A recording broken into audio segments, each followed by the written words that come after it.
Welcome to Crisis in Perception. This is where we dig into the systems that shape our world.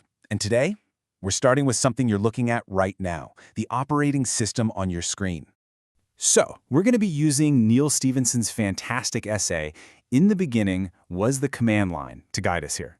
He kicks things off with something we've all seen, right? That whole PC versus Mac debate, and how it's become this, super personal, almost tribal part of who we are. Which really makes you wonder, doesn't it? I mean, how does this invisible thing, just a long string of ones and zeros, get us so fired up? How does it create these incredibly strong beliefs and brand loyalties?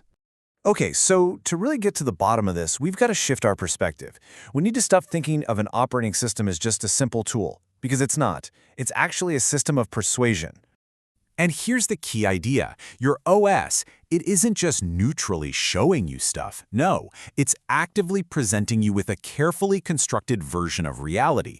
It's giving you a specific lens to understand the millions of calculations that are happening under the hood. So how does this persuasion actually work? Well, Stephenson gives us this brilliant metaphor to think about it. He says the interface is basically a theme park. Yeah, you heard that right. He says that companies like Apple and Microsoft are pretty much in the same business as Disney. They're all about short-circuiting that clunky, wordy communication with these beautifully designed, expensive interfaces. And it makes perfect sense when you think about it, right? Both a GUI and a theme park give you this seamless, curated experience. It's beautiful, it's easy, but all the complex machinery, the code, the wires, the actual logic that makes it all work, it's completely and intentionally hidden away. And this image here just perfectly captures that split. On the left, you've got the pretty facade, that polished metaphor you interact with. And on the right, that's the structural reality. That's the raw code that's actually doing all the heavy lifting. All right, so let's talk about the consequences of this. Because this whole design choice, hiding all that complexity, it leads to a very predictable trade-off for us, the users. And what this does is it creates this two-tiered digital culture. Stephenson borrows this amazing analogy from H.G. Wells' The Time Machine to describe it. So on one hand, you have the Eloi. That's most of us, right? We live in the world of the interface. We get really good at speaking the language of metaphor. Desktops, folders, trash cans. We get all the convenience. But on the other side, you have the Morlocks, the programmers. They're the ones who understand the underlying structure, who speak the language of the command line. They're the ones who actually retain control. And this leads to some really predictable outcomes.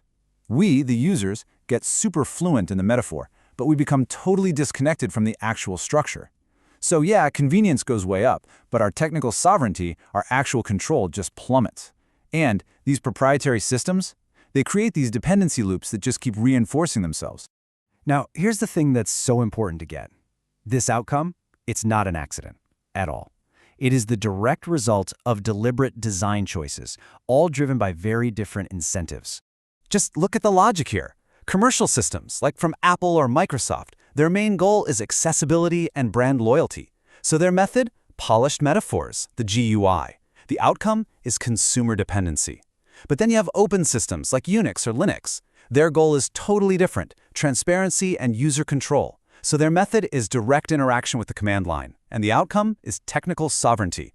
Two completely different philosophies. And that right there is the central crisis in perception.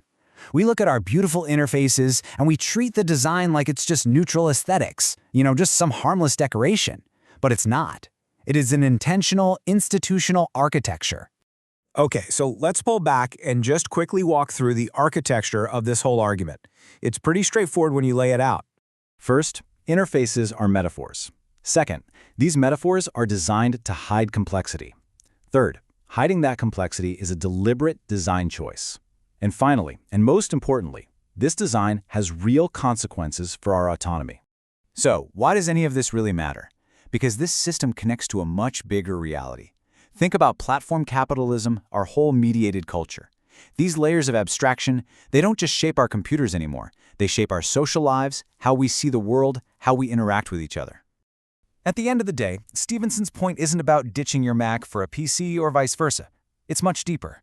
It's a call for us to see the structure for what it is, because if you don't like having choices made for you, well, you should probably start making your own. Crisis in Perception examines how systems shape belief and how better tools help us see clearly. This project is totally free and publicly accessible, but if you'd like to support the time, the tools, and all the research that goes into crisis and perception, you can become a supporter over on Patreon. And if you want to go even deeper on this topic, we've got a longer, audio-based analysis. Just check out the deep dive linked in the description. Finally, if you enjoy this kind of systems-level analysis, please do all the things. Like, subscribe, and definitely comment with any books or topics you'd like us to explore next.